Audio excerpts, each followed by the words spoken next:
What's up, everybody? Welcome to another episode of Outside the Box Conversations. And in this week's episode, we have the first part of a two-part conversation with Dr. Michael Ryce, who is a lecturer on healing. And in this week's episode, it's just fascinating.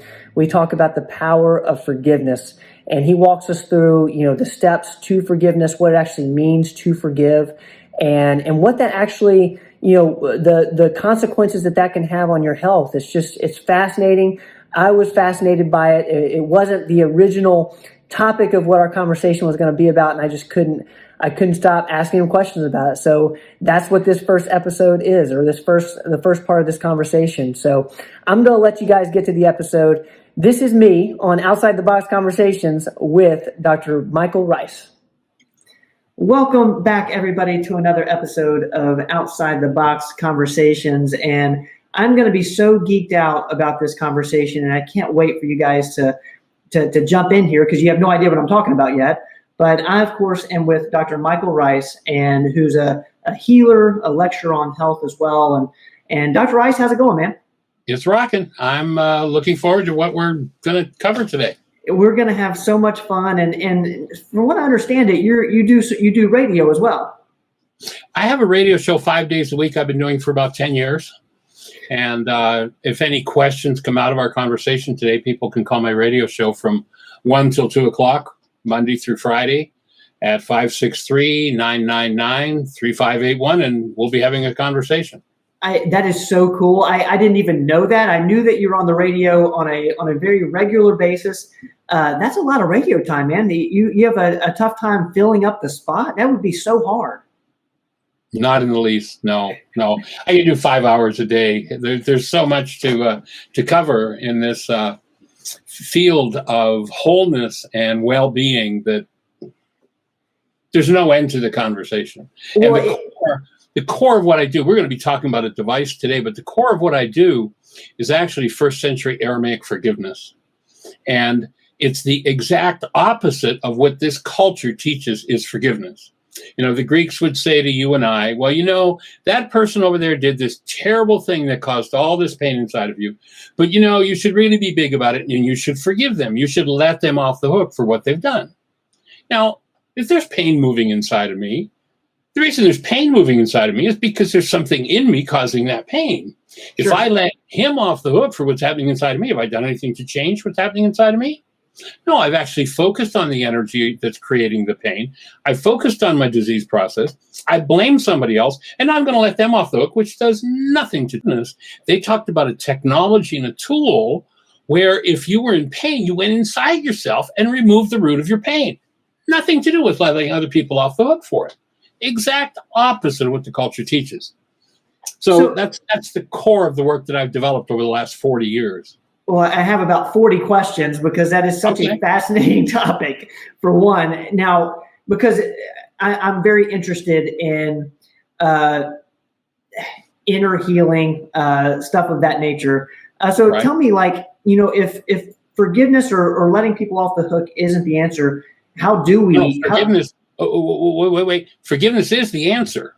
Letting people off the hook isn't. Okay, so how do we, what does it mean to let somebody off the hook?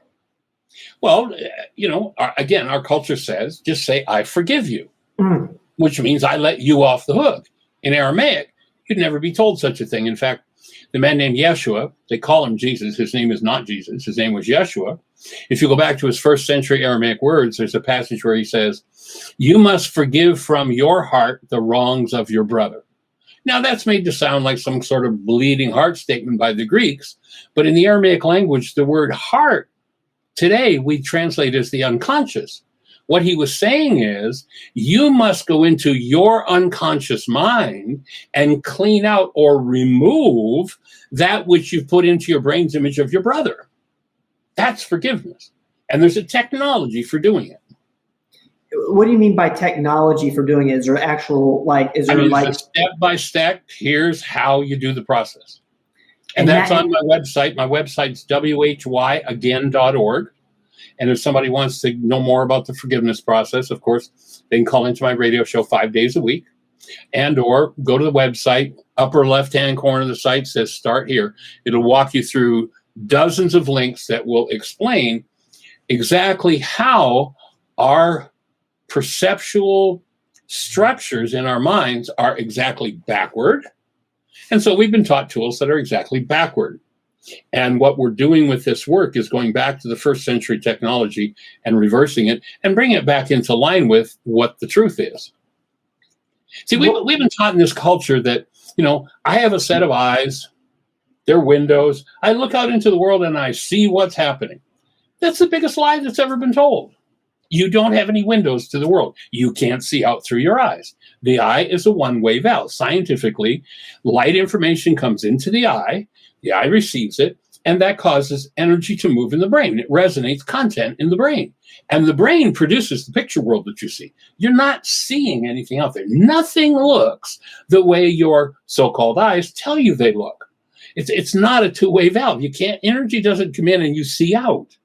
Energy comes in and your brain generates a whole world called perception, a whole construct that is a replica. The title of my book is Why Is This Happening to Me Again? People can go to my website and download the book free.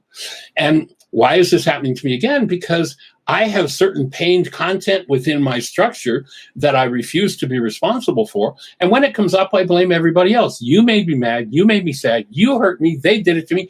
You really have a problem. You ever say that to somebody?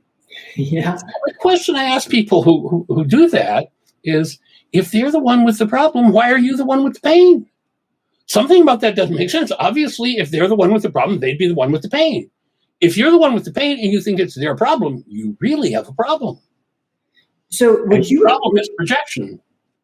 Well, would you agree that your perception is your reality? So Exactly what it is. There's an actuality that's actually what's going on in the world. And then everybody's mind generates a picture world called perception. And again, we've been taught we see it through our eyes. We don't see it through our eyes. There's no light that goes in the brain. There's no sound that goes into the brain. The brain, in response to energetic patterns, literally constructs the world that we see. It doesn't exist out there as we see it. It exists, but it doesn't exist as we see it.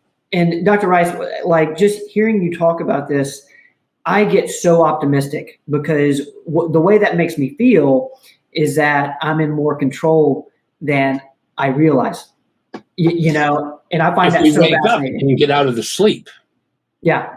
Remember in the ancient scriptures, there was a story about Adam, and they said Adam fell into a deep sleep. You notice they never talk about him waking up.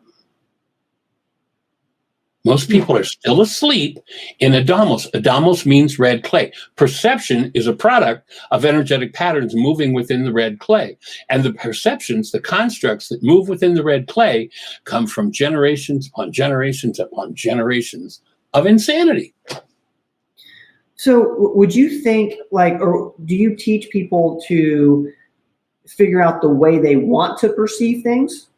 Well, no, actually, one of my workshops I do is called Codependence to Interdependence, and I list what I call the pseudo-solutions of the non-being mind. The number one pseudo-solution of the non-being mind is if I could just figure this out. Figuring it out is the booby prize because your mind is a liar. It is the father of liars. There is no truth in it. It keeps generating according to its content, and then we overlay that generated picture on the world and we think it's out there. I mean, especially when we're in any form of hostility or fear. Hostility or fear are signals that our mind is using corrupt data to produce its perceptual constructs.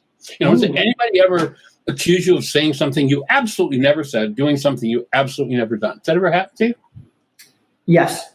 Yeah. So go back to 1 or 2 or 10 times where that's happened and tell me, was the person who was accusing you of that in a state of connected, sweet presence of love, or were they in some form of hostility or fear? Hostility or fear? Sure. Their mind was using corrupt data, generated a whole internal world that reflected the content of their own minds and put them into a picture of you and said, look at what I saw you do. But that picture is made up of what's going on inside of me. It hasn't got anything to do with you out there. Are you a fan of idea of like positive thinking, positivity, One of that the sort of things thing? I talk about in my book is the disease of premature positive thinking. Okay. If you've got a negative foundation and you don't ever clean up the foundation, you can do all the positive thinking in the world, and it's not going to be long before the structure you're trying to build falls over. So I call that premature positive thinking. Go in and clean up the structure, then positive think your way to the stars. But let's say your structure is only set to handle a one-story building. If you try to build 3-story for it, well, it's going to fall over. And a negative structure would be a structure based in hostility or fear that says, I want great success, and I'm going to build it on this foundation of hostility or fear. It's never going to happen. If I go in and clean up the hostility or fear, if I go in and forgive the hostility or fear, then I can build all kinds of structures. Till then, doesn't work. But so once you're on a strong foundation, you get rid of the hostility and fear. Oftentimes, that takes actual forgiveness. Then you can use the power of positive thinking and kind of perceiving things in a way that's a positive. And then all of a sudden, the world is your oyster, for lack of better. Everything shifts, yes. That's so fascinating. But you got to do that underlying work first, and most people don't want to go there. Now, one of my favorite tongue-in-cheek lines in my workshops is, notice if you've been through a particular painful reality 87 different times with 42 different people, you're the only one that was there every time. It's about you. It's not about them. But the mind is the trickster. The mind is the liar. The mind can take everything that's about you and make it into pictures of other people, and people keep standing around pointing the finger at them. But when I'm in blame, I'm in denial. Denial is thinking or speaking as though something outside of me is the cause of what's moving inside of me. When I'm in denial, the truth of what's moving inside of me, I have to hide from myself. So I literally dissociate from the content of my own mind. Now that I've dissociated, I'm going to use that dissociated content to build my brain's image of everybody else, and everybody else will be the problem in my life. Can you explain for the listeners out there, you've mentioned content of your mind a few times. What do you mean by content? I mean that, let's go back and listen to Einstein. And Einstein says, on such things as matter, we've been all wrong. What we have heretofore called matter is energy, energy whose vibrations have been so lowered as to be perceptible to the senses. There is no matter. There is no material world. There is no physical world. We live in a world of energy. Relative to my integrated energy system, there are two qualities of energy. There's that which builds the system up and that which tears the system down. If I put tear down or disintegrative energy into my tissue structure is going to fall apart and I'm going to die. Now, interestingly enough, in Aramaic, the word for disintegrative energy is sin. If you went on the archery, sin is actually in Aramaic an archery term. If you went on the archery range and you fired at the target and you missed the bullseye, the scorekeeper would yell sin. And all that would mean is you're off the mark. When I understand that, when somebody says sin and understands how the energy system works, they're informing me that my energy is off the mark. And if I keep doing that, I'm going to kill myself. The wages of sin is death is not some kind of theological threat. God's going to get you for something. It's physics. It's physiology. It's saying you put enough hate, fear, anger, rage, guilt, grief, condemnation, gossip, slander into this tissue structure, and it's going to fall apart and die. And you'll do that to yourself. And I use an acronym for SIM, self-inflicted nonsense. We do it to ourselves. But we think our hostility and fear is about everybody else. So how do we know when our energy is aiming on the mark or hitting the mark? Love will be present. Have you given any children? I don't. No. Have you ever been around newborns? You ever held a newborn? Very cautiously. Very cautiously. Okay. So go back to the moment where you first held a newborn. Yeah. Actually put your hands in the position of holding that newborn. And imagine holding that newborn and tap in. Look into the newborn's face and tap into the essence of that newborn. What word would you use to describe that newborn? I would say peace. Peace, yeah. What else? Unconditional love. You do anything for the child, the baby. Mm-hmm. So I've asked this question of tens of thousands of people all over the globe, and 100% of the time, the answer is always some variation on the theme of love. Now, do one more thing. Tap in once again to the essence of that child. Is the child loving you, or is the child love? The child is love. Now, you'll notice you came into a world where they told you, or pardon me, they likely, what most of us had happened was we had the presence of love slapped out of us, and then we were sent out the door to go find somebody to love us or find somebody to love. And now we're living in the lie. If we don't know who we are, then we build a false self in the mind. And when we function out of that false self, if you go back to Yeshua 2,000 years ago, he said, in order for you to live, you've got to die. So what has to die? The false self, the self based in hostility or fear, has to be replaced by the self that literally is the fact of love, the presence of love. It's what we are. It's not something we do. But when you confuse the language, if you read the writings of Vladimir Lenin, he says, if you want to destroy a culture, change the meaning of its words. So when they had love represents who I am, and they replaced that with love, something I'm supposed to do to somebody else or get from somebody else, the mind became confused. And life is futile at that point. Until that correction takes place, and we function out of who we are, we're in trouble. Is that always going to be a battle, though? Even if we figured that out, we kind of know we know that we have it, we found it, but aren't we always going to be kind of drawn out of that, out of love? Well, only if we don't have the tools to remove what is not love that's in us. The hostility and fear-based messages. In my codependence work, I introduce a dynamic that I call the power person dynamic.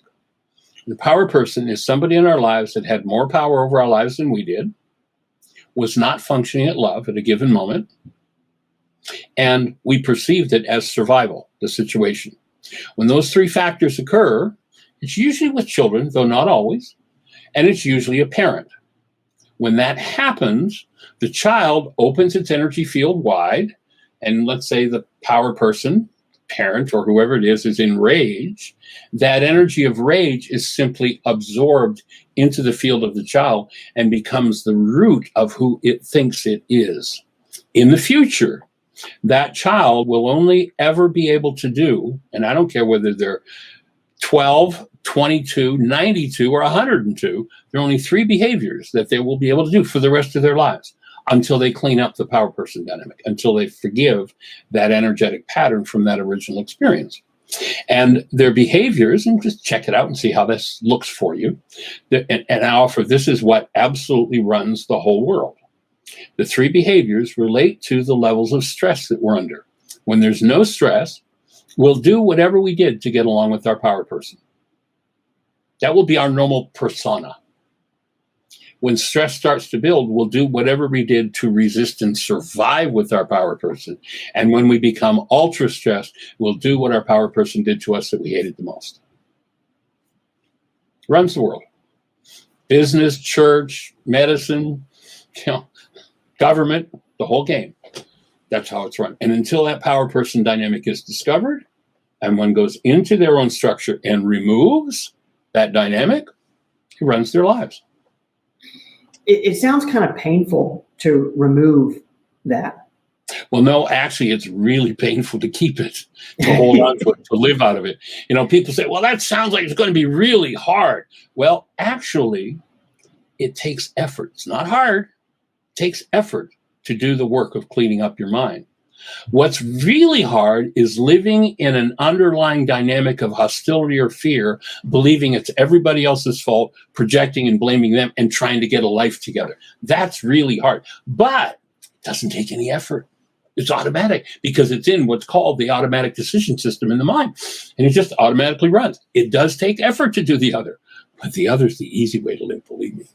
So before we get into Avicen, what would be the first thing people can do to remove this, to truly forgive? Because I'm fascinated by it. Yeah. I'm wondering, with as far as we've gone, if we should even talk about the Avs, and we should just continue this conversation. And I'm open. We could do the Avs another day, or whatever fits, or whatever works. But you'll notice that you've only ever pointed that power person dynamic. The behavior that your power person did that you hated the most, and you hate yourself when you do it, but you did it anyway. It's like, God, I wish I hadn't done that. You'll notice the only time we do that is when somebody isn't fulfilling the goals we have for them. Notice that unless you're just generally a miserable person, you're pretty happy with most everybody who's fulfilling your goals.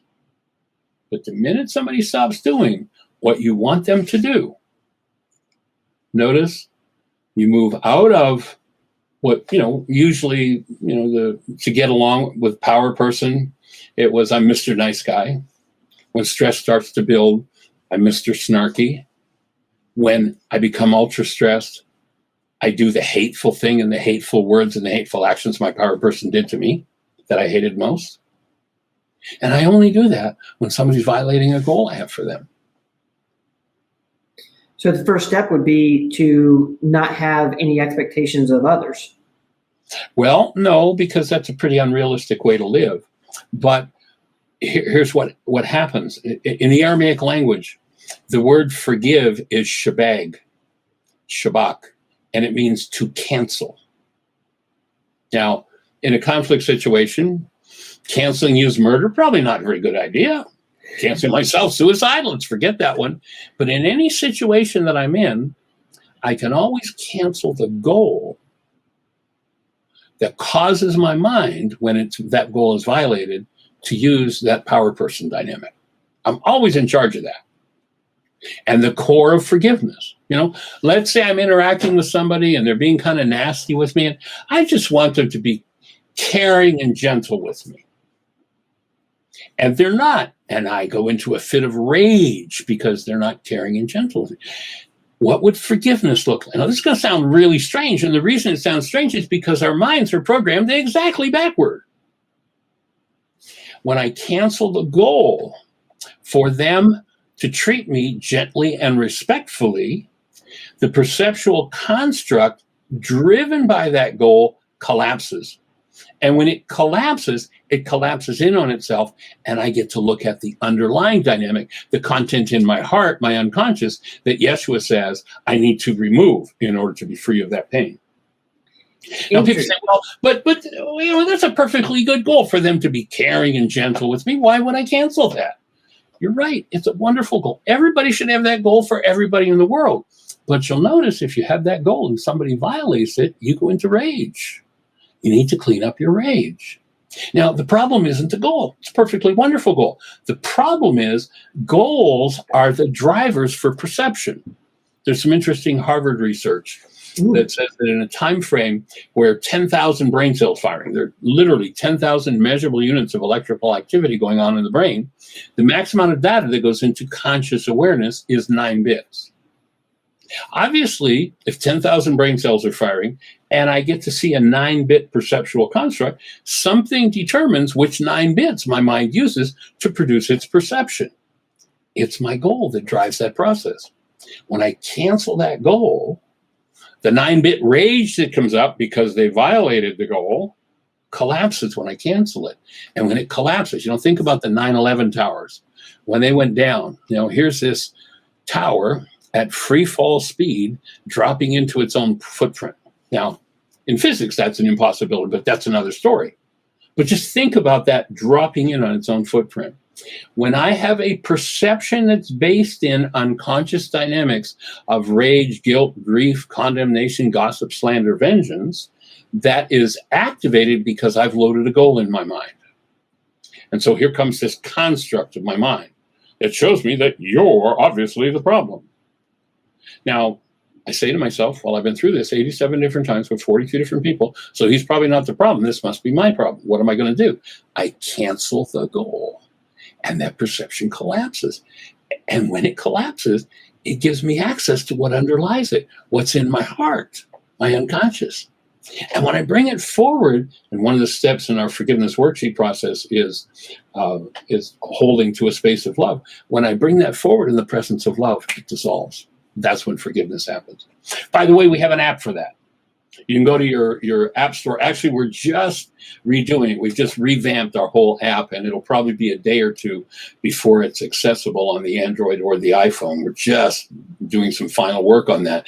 But if you go to your app store and type in Heartland, all one word, Heartland, Aramaic forgiveness, you'll be looking at the world's only forgiveness app. You can go in and you can do the forgiveness work right there. There's a game for teaching it to children called the Dragon Klingon game. And then there's one of the workshops we teach is called Healing Through Relationships. And there's a commitment, several different forms of a commitment that we teach that gives a personal code for how a human would work, which is different than non-humans. And non-humans are those who live and exist without active present love in their minds. Just because somebody has a human form doesn't mean they're human. Unless love is present, remember that newborn energy? Yeah. Unless love is present, you don't have a human present. That is fascinating. And the question I have in my head, and that person is in a disease state that will physically kill them if they don't give it up. And that's where I was going. Is I wanted to kind of relate this to health and wellness. Because I feel like solving a lot of these issues can really help somebody's health, which, this show is called Outside the Box, and we're, a health and wellness practice. So it feels like this would be a very outside the box way of getting healthy.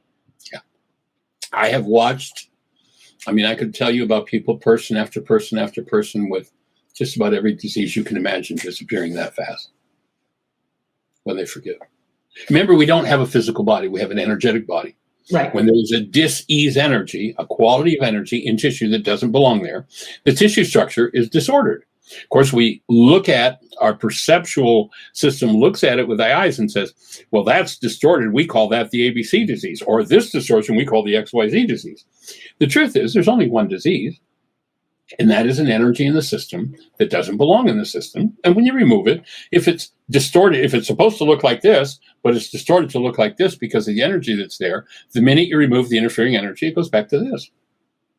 And health moves just that fast. People stumble across it once in a while. We say there was a miracle healing. Not about miracles. It's just the way it works.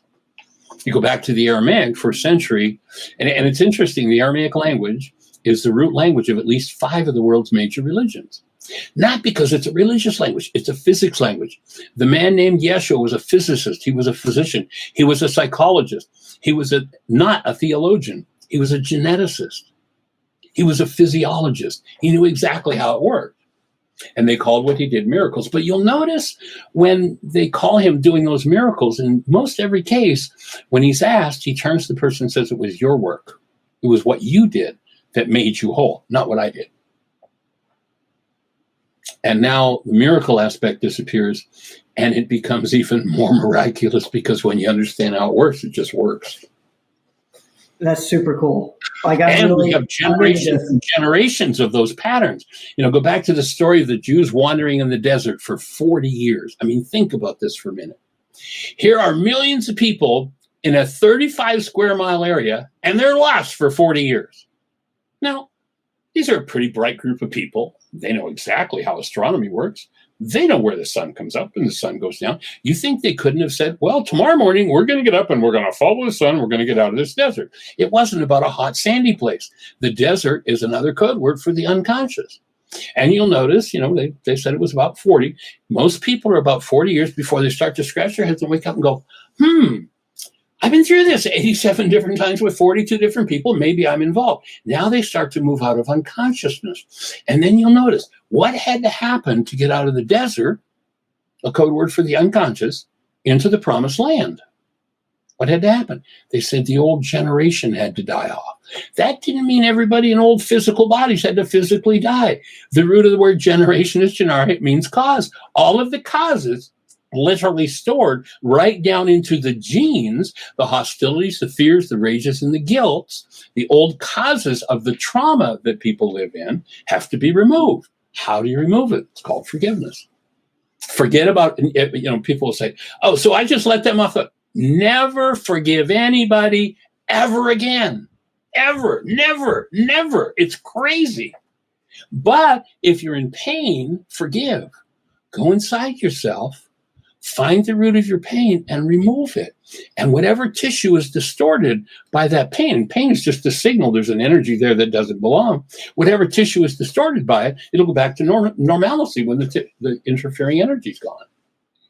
It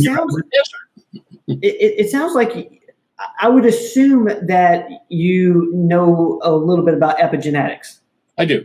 Yes. What's your thoughts on that? This ties right in. It ties like that's what I was thinking in my head as you were talking. Was like, this sounds a lot like epigenetics.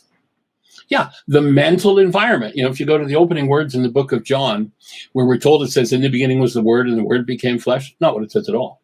In Aramaic, what it says is, "In the beginning was the mind energy, and the mind energy became flesh."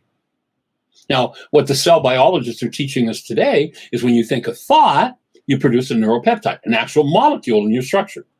That neuropeptide circulates around in your structure till it finds a cell with a receptor site that matches. It lands on the receptor site. And when it lands, if you were looking on the inside of the cell, it's landing. What we see entering the cell is chemistry.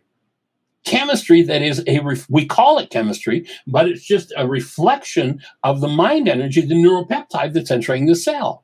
If it's of a disintegrative nature, now the cell is diseased. Forgiveness is about learning the skill of being able to pull those neuropeptides back out, learning to decode them, expose them to love, and throw them away.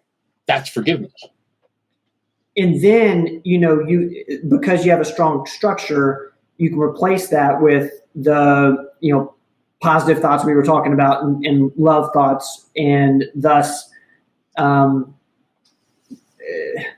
live in a more healthy reality? Well, epigenetics basically says the environment determines the activity in the gene. And so what's the environment? If the environment is your created essence, which is not the culture's definition of love, sexual athletics, or what the culture speaks of, but literally, when we go back to experiencing ourselves as conscious, active, present love, and that's the environment our physiology is steeped in, then physiology is run. Epigenetics, the environment brings that forward from our genes, and everything changes. Everything's different. There's a song out there called "Everything is Holy Now." And we move out of this profane, projected, everybody else is the problem in my life, to where I get to realize I am the presence of the holiness of love. You are the presence. Now, a minute ago, I wanted to blame you for my pain. But now that I've forgiven my pain, I realize, well, maybe you even did something that was really terrible. And I now, as love, can perceive that whatever you did that was terrible was as a result of your epigenetics and your programming. And now, instead of the enemy wanting to bash you for it, I'm the space of compassion and love that can offer you healing. It sounds like you're just not allowing other people's stuff to affect you in that situation. Correct? Whereas No. I think a lot of times we're subject to what other people are going through, especially those closest around us. Is that wrong? We're subject to what moves in us. And if I let other people's stuff be my epigenetics, the environment I live in, then it's going to seem like their stuff causes me to be this way. No, my stuff causes me to be this way, and my stuff may interact with your stuff, and you may think my stuff caused you, and vice versa. No, I'm only subject to the pain and trauma that I hold within my own field. And when I choose to own it and forgive it, when I stop denying ownership, when I stop blaming you, and I actually take ownership, then I can start to throw it out. And throwing it out is the act of forgiveness. And when you throw out disintegrative energy from a cell, the cell instantly recovers. I love that. It just feels so in control. Don't go away.